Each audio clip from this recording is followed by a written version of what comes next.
I'm Janice Hossteiger. After 3 decades in the marketing business and many years of being an entrepreneur, I've learned a thing or two about marketing. Join me as we talk about marketing, small business, and life in between. Welcome to My Weekly Marketing.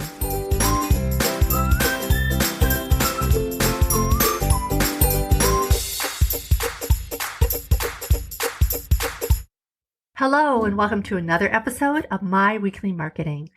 Sometimes in marketing, we just have a question and we're not sure of the best course to solve the problem or get the question answered. We wish we had a hotline to a professional, but that's not always the case. Granted, we have Google and now ChatGPT, but it still can't always help you make an informed decision. That's why I want to do a regular AMA or Ask Me Anything episode and create a way for you to ask questions to me in an organized way. So today I want to answer a few questions that you, my podcast listening friend, have asked. And I'd like to make this a regular addition to my show.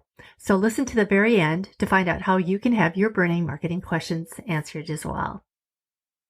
So here's question number 1.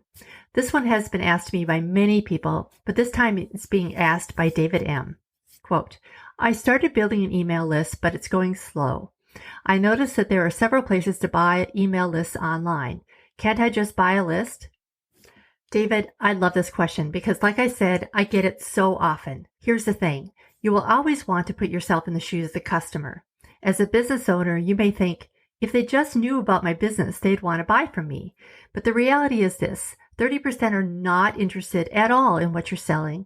Another 30% don't have a need for your product or service. And still another 30% are not ready to buy. So that adds up to 90% of people who do not want to receive an email from you.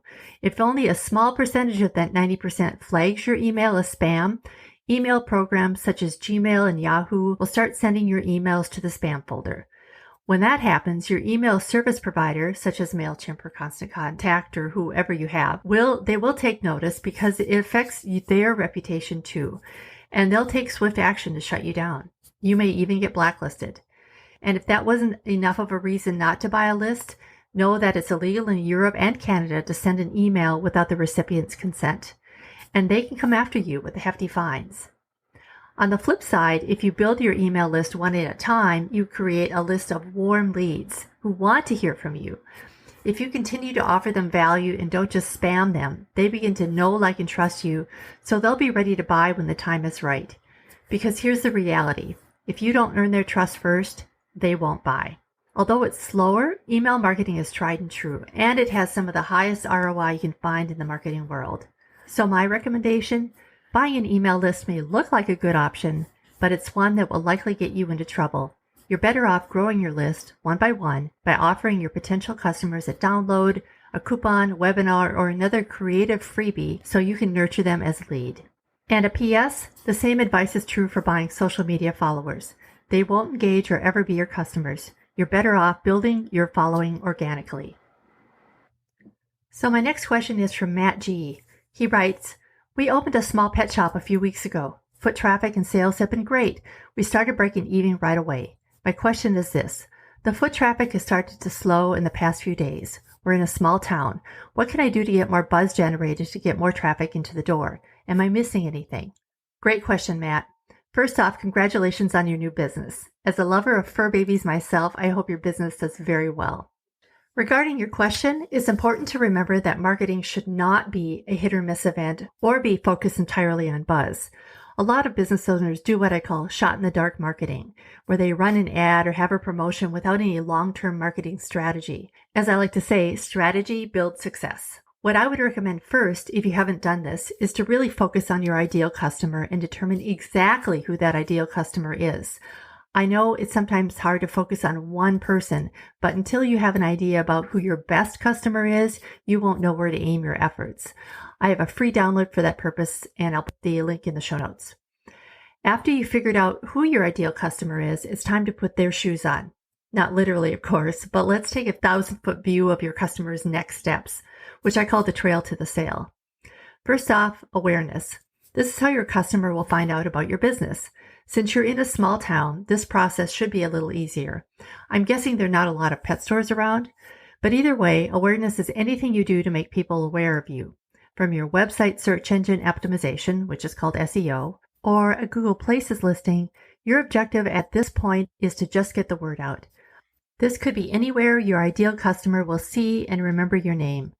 Even things like events, sponsoring a little league or a youth soccer team, hitting up your local TV station during National Dog Week for an interview about caring for a new puppy, all of those would work. Facebook and Instagram ads are inexpensive for a smaller audience. Even a sign magnet on your car for your business or distributing a discount coupon at a local animal shelter would give people that sense of awareness about your business. Think about all the places your ideal customer visits, both online and in person.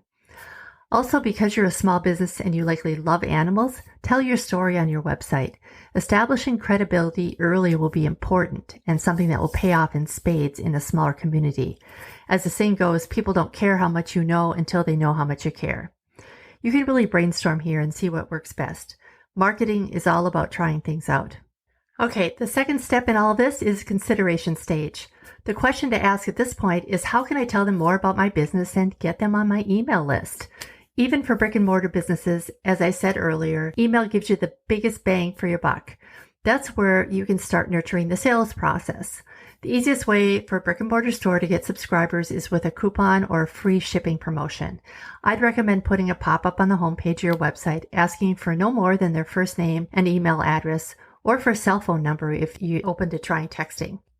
Let me tell you, I'd be the first to admit that pop-ups are annoying, but they do really work.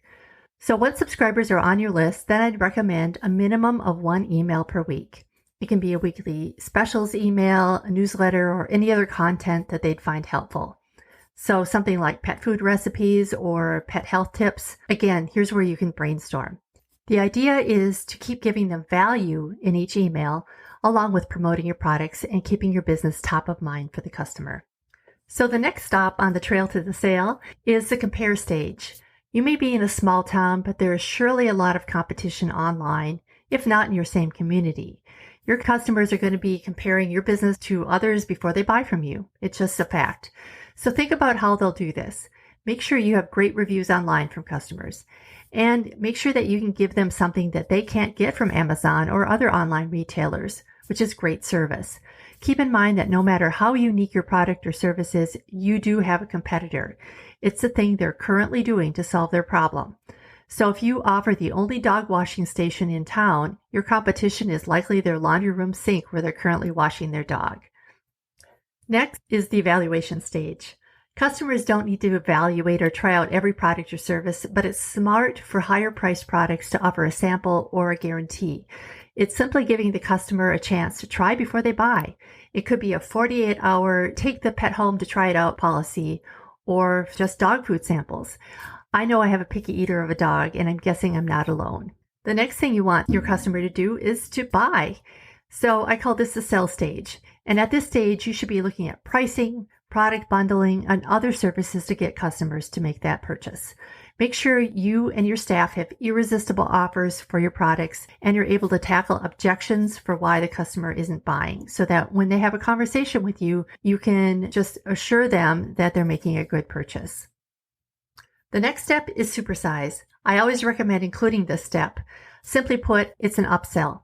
Think of simple add-ons you can recommend when people buy a product. If they're buying a fish tank, recommend a pump, food, gravel, and all the other supplies that they need.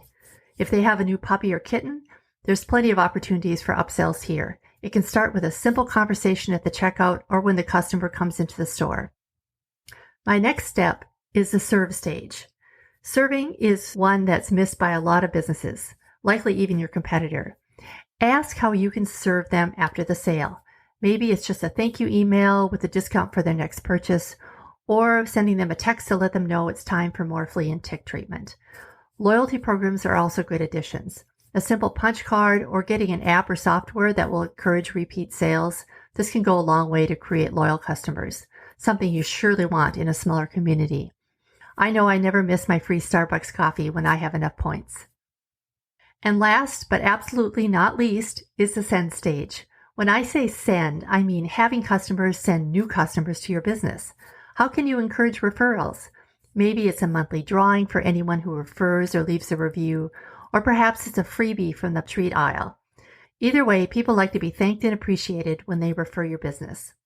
So that's a not so short list of the trail to the sale. I know it's a lot to take in, so I have a free download with this framework on it too that I'll put in the show notes. Good luck with the new pet shop, Matt. I know you're going to do great. So my next question is from Ashley. She writes, "Hey, I'm in need of some help. I'm a graphic designer. I just looked into Thumbtack for acquiring customer leads, and at the moment it's very much out of my budget, especially since they bill weekly. It's also hard to get noticed there. Same with Upwork. Any other suggestions? Any help is appreciated." Well, hey there, Ashley. As a former art director and owner of a design agency, I know exactly what you're talking about. Designer isn't something people need every day, but when they need one, they're hesitant to work with somebody they don't know, and they start asking around for referrals. For my own business, I did a few things. First, I was active in Facebook groups and on Reddit chats. You'd be surprised how much business I was able to get through those platforms if you just answer questions people have and stay active. Note, I did not spam them or promote my business in the groups. That will get you kicked out. If anybody had a question, I had them DM me. What also worked for me was meeting people in person. I did a lot of networking and joined the Chamber of Commerce and got involved with committees. Businesses that use the Chamber also hire designers or know people that want to hire designers. I also added a note to the bottom of every invoice letting people know that I gave away gift cards for referrals. Since my ideal customer was a small business owner, I offered a logo design as a loss leader for my business. A loss leader is typically a product sold at a loss to attract customers, which is to say I didn't make really much money on logo designs. But because I knew my customer, I also knew that new businesses often want to have a logo design first before anything else. But they'll also eventually want a website, a brochure, and other things designed down the road. So by offering a very competitive rate for a logo, I knew I'd also get their additional work down the line. I also bundled packages together for commonly designed items and included my pricing on my website. And one more thing. I know this is a bit more expensive, but I'd also consider Google Ads. A designer is something you turn to Google to find when you need one. But get some help on your ads, at least at first. If you follow Google's ad tutorials, it's easy to lose your shirt. They're in it to make money after all, and they don't teach you how to save money. I'll add a link to a good Google Ads tutorial in the show notes. Phew, that's a lot of questions. As promised, if you have questions of your own, I'd love to get them. I have a special email address, which is questions@myweeklymarketing.com for you to send me any marketing questions you have. Or you can text your marketing questions to me at 612-268-2757. That's my real phone number, 612-268-2757.